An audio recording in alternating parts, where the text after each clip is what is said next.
Hello student, कैसे हैं आप लोग। उम्मीद है आप लोग अच्छे होंगे। और आप लोग की पढ़ाई कैसी चल रही है आप लोग कमेंट में बताइएगा। और चलिए आज एक न्यू चैप्टर रेशम है, उसका हम लोग प्रैक्टिस से देखते हैं। जितना क्वेश्चन हो पाएगा देखते हैं, ठीक है। तो चलिए शुरू करते हैं पहले क्वेश्चन से। प्राकृतिक तंतुओं में सबसे मजबूत तंतु है कपास, ऊन, रेशम या लेलन। तो इसका आंसर क्या होगा, रेशम। आइए देखते हैं इसका व्याख्या। प्राकृतिक तंतुओं में सबसे मजबूत तंतु रेशम है। यह एक प्राणी जगत का रेशा होता है जिसकी प्राप्ति प्राणी से होती है। यह प्रोटीन प्रधान होता है तथा यह एक कीड़े से प्राप्त किया जाता है। इस कीड़े का नाम बॉम्बिस मोरी है। यह शहतूत के पेड़ पर होता है। रेशम के कीड़ों का पालन सेरीकल्चर कहलाता है। रेशम का जन्मदाता चीन है, ठीक है। चलिए अगला क्वेश्चन देखते हैं। अरंडी के पेड़ों पर पाए जाने वाले कीड़े से कौन से रेशम का निर्माण होता है। मूंगा रेशम, टसर रेशम, मोती रेशम या एरी रेशम। तो इसका सही आंसर क्या होगा, एरी रेशम। आइए व्याख्या देखते हैं। अरंडी के पेड़ों पर पाए जाने वाले कीड़ों से एरी रेशम का निर्माण होता है।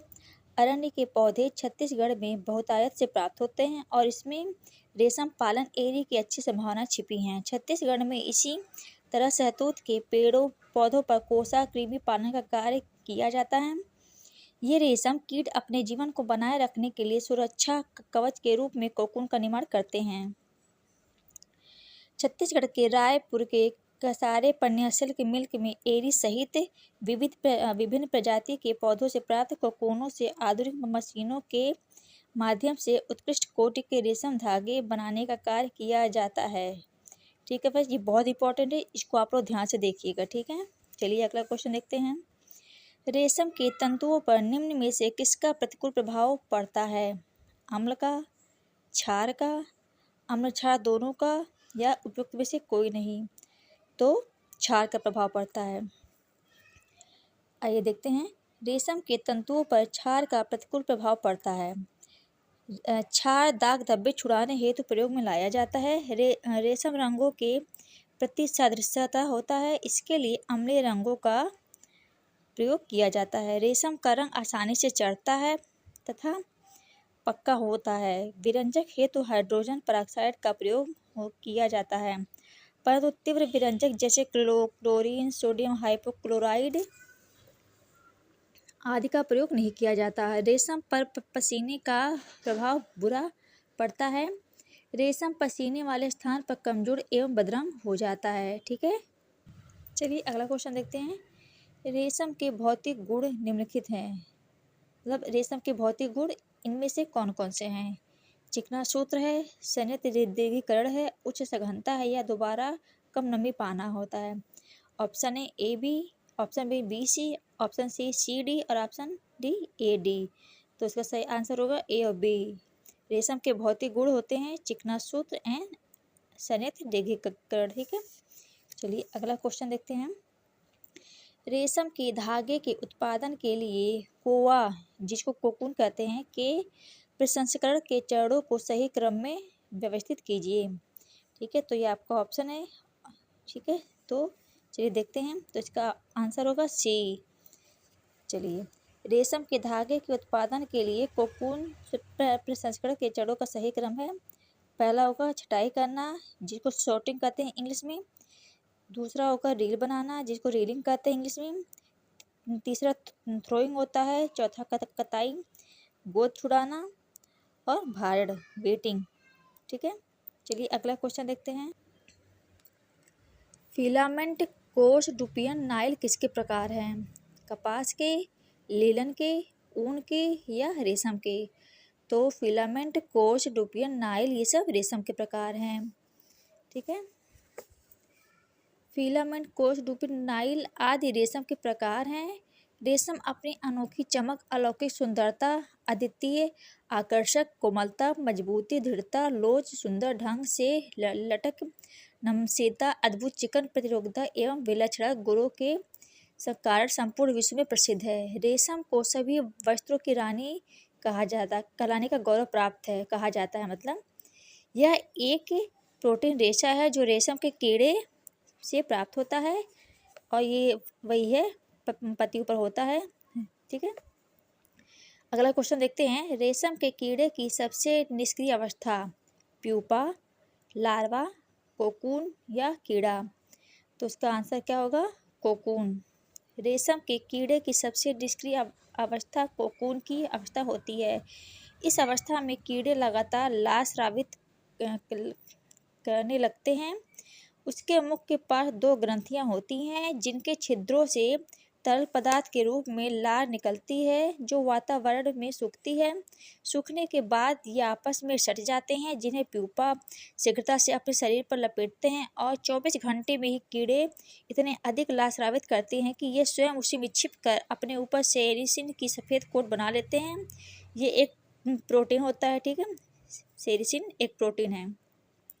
3-4 दिन में पूरा कोकून तैयार हो जाता है। कोकून बनने के पश्चात प्यूपा 10 दिन तक निष्क्रिय होकर सोते रहते हैं। ठीक है, ये सब बहुत इम्पोर्टेंट है स्टूडेंट। ओके, इसको आप लोग ध्यान से देखिएगा, इससे क्वेश्चन बहुत आते हैं। रेशम अथवा रेयान से निर्मित झीना वस्त्र रेशम, शिफॉन, कैम्पलेट या चिनोन?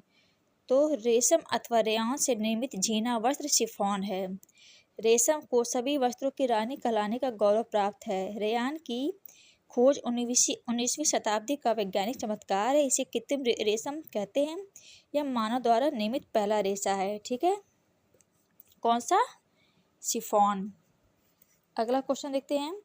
रेशम एक रेशा है, सेल्यूलोज है, खनिज युक्त है, प्रोटीन युक्त है या धातु युक्त है? तो रेशम एक प्रोटीन युक्त रेशा है।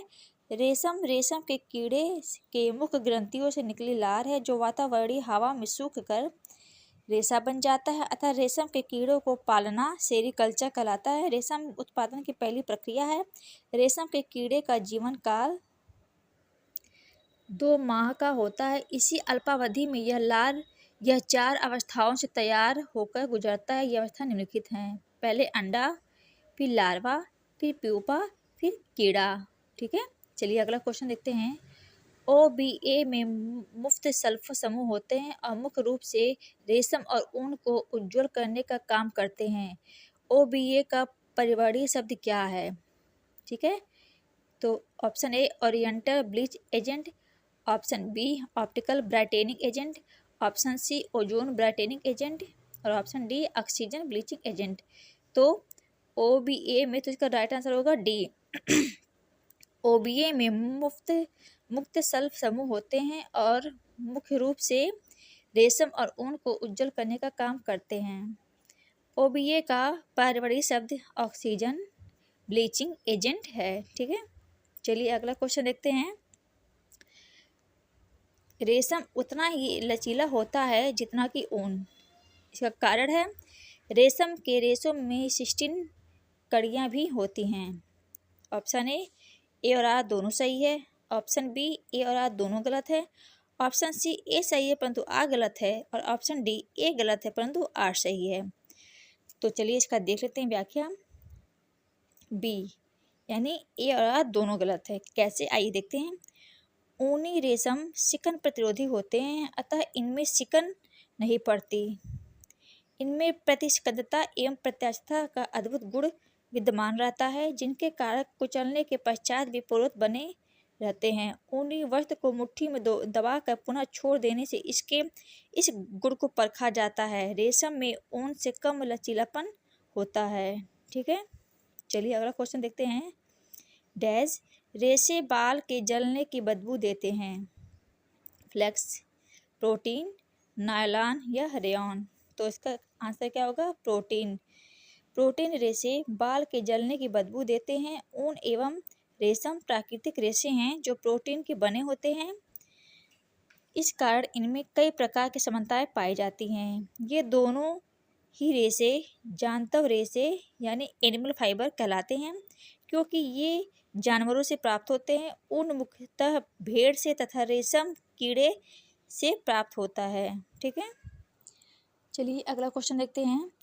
जंगली रेशम सूक्ष्मदर्शी के नीचे संवर्धित रेशम से भिन्न दिखता है। सत्य है, असत्य है, संबंधित नहीं है या विवादित है? तो इसका आंसर होगा सत्य है। दिया गया कथन सत्य है। जंगली रेशम सूक्ष्मदर्शी के नीचे संवर्धित रेशम से भिन्न दिखता है। ठीक है। अगला है क्वेश्चन डैश ऊष्मा का कुचालक है। तो रेशम, रेशम ऊष्मा का कुचालक है। अगला क्वेश्चन देखते हैं। अत्यधिक हल्का रेशा है। ऑप्शन ए रेशम, एक्रिलिक, टेडिलिन या पॉलीप्रोपाइलिन।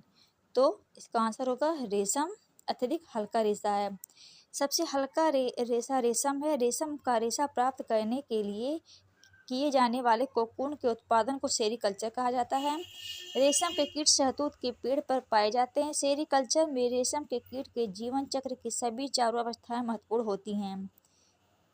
प्राकृतिक रूप से वर्ष में केवल एक बार ही रेशम का कीट तैयार होता है, जबकि कृत्रिम विधि से वर्ष में 3 बार रेशम कीट तैयार किए जा सकते हैं। ठीक है। चलिए सस्मायमीरा का सही रूप बताइए। Option A silk and synthetic milk and research association. Option B synthetic and art silk milk and research association. Option C silk and art silk milk and research association या option D standards and specification of milk and research association. तो इसका सही answer होगा सस्मीरा का सही रूप है synthetic art silk milk and research association. तो ऑप्शन बी सही होगा। अगला क्वेश्चन देखते हैं। किस प्रकार की सिल्क में कीड़े को मारा नहीं जाता निर्माण के दौरान? मूंगा, टसर, ईरी या डुबियन। तो सिल्क धागों के निर्माण के दौरान मूंगा के उत्पादन में कीड़ों को नहीं मारा जाता। ठीक है। सिल्क धागों के निर्माण के दौरान मूंगा के उत्पादन में कीड़ों को नहीं मारा जाता। अगला क्वेश्चन है। रेशमी कपड़ों पर लगे धब्बे को छुड़ाया जा सकता है अवशोषक विधि से, घोलक विधि से, रासायनिक विधि से या इनमें से कोई नहीं। तो इसका राइट आंसर होगा अवशोषक विधि से। ठीक है। आइए इसकी व्याख्या देखते हैं। चिकनाई युक्त दाग धब्बों को छुड़ाने के लिए अवशोषक विधि का प्रयोग किया जाता है। बेसन, चोकर, आटा, फ्रेंच चॉक, मुल्तानी मिट्टी, नमक, ब्रेड का चूरा, टेल्कम पाउडर आदि अवशोषक पदार्थ है। ये चिकनाई को सोख लेते हैं। इनका प्रयोग उन वस्त्रों पर किया जाता है जिनमें साबुन पानी से छुड़ाना संभव नहीं है। रेशमी कपड़ों पर लगे धब्बों को अवशोषक विधि से छुड़ाया जा सकता है। ठीक है। अगला क्वेश्चन देखते हैं। वह विधि जिसमें कोकून को गर्म पानी में डालकर नरम किया जाता है वह धागा ढूंढा जाता है, वह है थ्रोइंग, रीलिंग, वीविंग या रियरिंग। तो इसका सही आंसर होगा थ्रोइंग। थ्रोइंग विधि में कोकून को गर्म पानी में डालकर नरम किया जाता है। छटाई के बाद लच्छियों को साबुन युक्त गर्म पानी में डाला जाता है। इससे रेशे पर उपस्थित गोंद नरम होकर थोड़े और ढीले पड़ जाते हैं। सेरिसिन के ढीले होने से धागे बनाना आसान होता है। अगला क्वेश्चन देख लेते हैं। निम्न में से किसके लिए मैगलिंग का प्रयोग होता है? रेशम, ऊनी कपड़ा, मलमल या मखमल।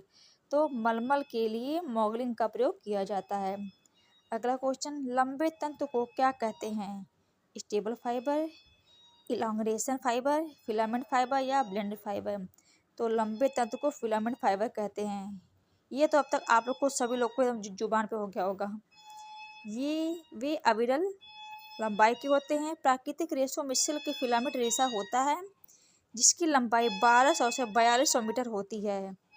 कृत्रिम रेशों को फिलामेंट या स्टेपल किसी भी रूप में तैयार किया जा सकता है। ठीक है। अगला क्वेश्चन देखते हैं। रेशम के कपड़ों पर किस विशेष परिसज्जा को किया जाता है? कार्बोनाइजिंग, वेटिंग, सेन्फोराइजिंग या टेंटरिंग। तो रेशम के कपड़ों पर वेटिंग परिसज्जा किया जाता है। सिल्क के रेशे प्राकृतिक रूप से ही अत्यंत हल्के होते हैं। रेशम को टिन सॉल्ट से तैयार क्रिया कराकर रेशम के वस्त्र का वजन बढ़ाया जाता है और इसके सूखे छूने के गुण व लटकनशीलता को सुधारा जाता है। वस्त्र को धात्विक लवण के घोल में डुबोकर उसके वजन और आकार में वृद्धि की जा सकती है। तो आज के लिए स्टूडेंट इतना ही। और अगर आप लोग चाहते हैं कि मैं और वीडियो बनाऊं और प्रैक्टिस सेट लाऊं तो प्लीज़ सब्सक्राइब माई चैनल, ताकि मैं वीडियो बनाने के लिए थोड़ी मोटिवेट हूँ। ओके, तो मुझे अच्छा लगेगा। Please subscribe my channel and share A comment, ठीक है। और आप लोग को प्रैक्टिस सेट कैसा लग रहा है वो भी बताइए। थैंक